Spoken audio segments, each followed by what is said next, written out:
هو الإيمان يرسم لي حياتي به يسمو فتشرق. زكدوا وحول الله بحيه قرنا يا آخرية منفعة إلى ذا أدونك منفع مكولاده يسوى نقصان للمال فقط ما حولهم بين هوس ويرين وقفك حولي يسوم بعد 2.5%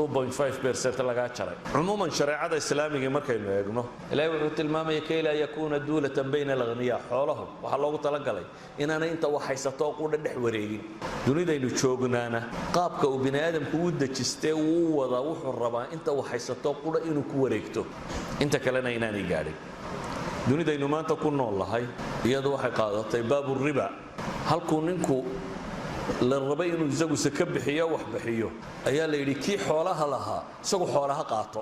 shariicada islaamiga ah way cagstay kow asalku shariicadu waxa weeyaan xooluhu inaanay dad gaar ku abuurin oo mesela dhaxalku waa waxa koowaad ee lagu burburiyo ururka xoolaha yani dhaqaalu ninku ururiyay bilyaneer buu noqday dhowr caruurana uu dhalay islaamana uu qabaa hooyabana waleeyay yana wax kale sii dhaleen ka xoolaha la burburiyo dadka la mid noqonaya waa loo qaybinaya oo haddana dib bay hoos u tagaysaa marka shariicadu saasay u wadaa circle dadka kolba dib ugu noqonayo zakadu marka zakadu waa qaab bulshada faqriga looga saaro kow waa qaab bulshada xaqdiga iyo xaasidnimada looga saaro waa qaab bulshada bukhliga iyo adduunyo jacaylka looga saaro waa qaab bulshadu ay u noqoto bulsho walaala ah waan isxaasidaynin waa qaab bulshadu تكافل اجتماعي وهشوق قاعدة لوغا بحيو هذا بشرع هذا إسلامي قاهي وحالينا فري إن 2.5 لغا قادة ضدك 2.5 كام حال لوغا قادة خذ من أموالهم صدقة تطهرهم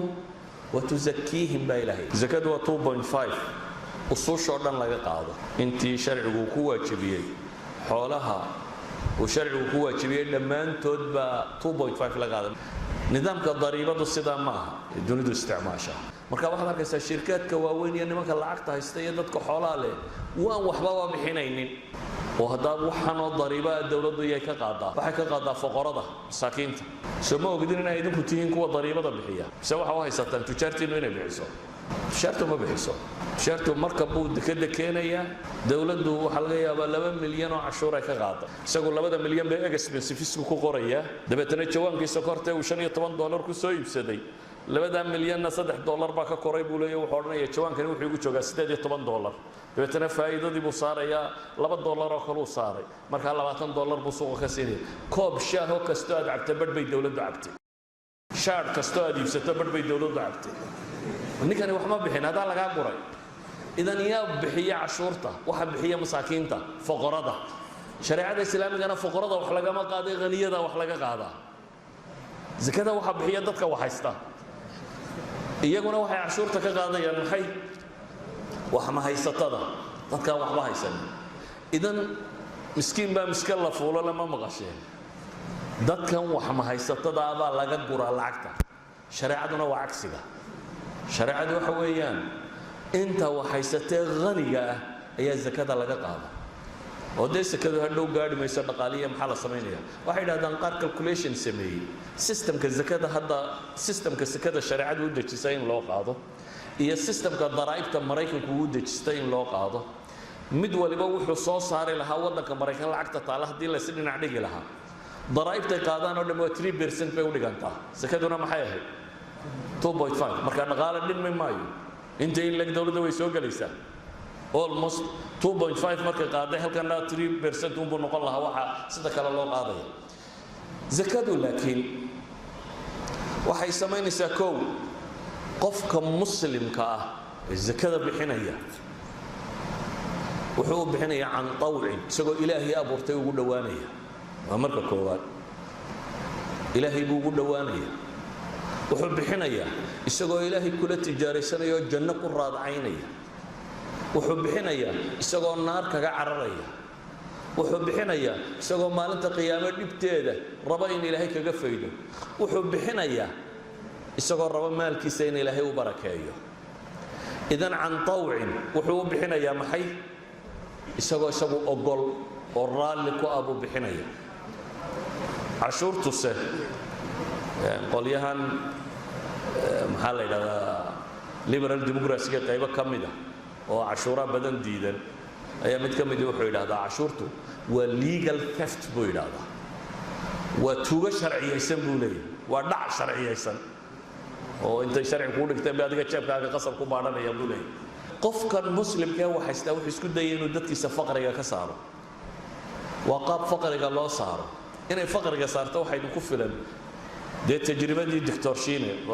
dunida kaleba ha qabaneen doctor Shiine tajribadu sameeyay doctor Shiine dhakhtarkan indhaha ee Soomaaliyeed intuu bariga tagay meel roorahoodu dagayin buu isugu yeedhay dabeetana aan zakada ururinna buu yidho reerka intiisa fuqarada ay soo qoraan u qorro wixii sidii uu waday waxba balbalaadhin mayne sidii uu waday wuxuu gaarsiiyay reerkii uu zakada ka ururiyay inay noqdaan qof faqiir ah inaan ku jirin dadkoo dhan inuu zaka bixin karo idan waxa hubantiya inay ka saarayso ummadda maxay bukhliga systemka inuu isticmaalo inaga zakada fuqarada kunkunka loo siinayo caynkan ma ha zaka bixintu yani tani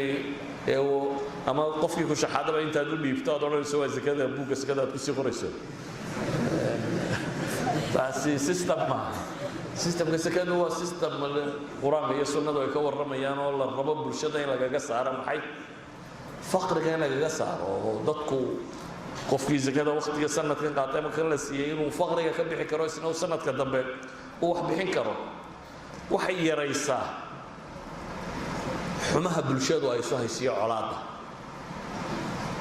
oo wax siintu qofka qalbigiisa ay furtaa dadkana imka haddaad tidhahdaan waa mudaharaadayna daarta yaro qurux badan aragtaan ma dhagaxa ku boobtaan soo maaha waa waxay ka tarjumaysaa dadku siduu u fakerayo kaanama colaaddu inay u dhaxaysaba dadka inta aan waxaysan iyo inta waxaysata marka inay xayraamintii waxaasi marka la yidhaaho mudaharaadku ixtijaaj buu ahaa waxa ay lahaayeen waxaanu rumaysanaanu kor u odhanayna kor umaad odhanee inta waxaysatun baad shiiday ama afarta bacadlaad boobta waa tuuganimo kale waxaan markaa uga dan leeyahay nidaamka zakadii ilaahay waa loogu dhowaanayaa subxaanahu wa tacaala iyo waa cibaada cibaadaadkuna miisaanka aakhiro siiba mabaani alarbaca waxay ku leeyihiin qiimo ilaahay qur-aankiisa iyo sunnadiisa ku sheegay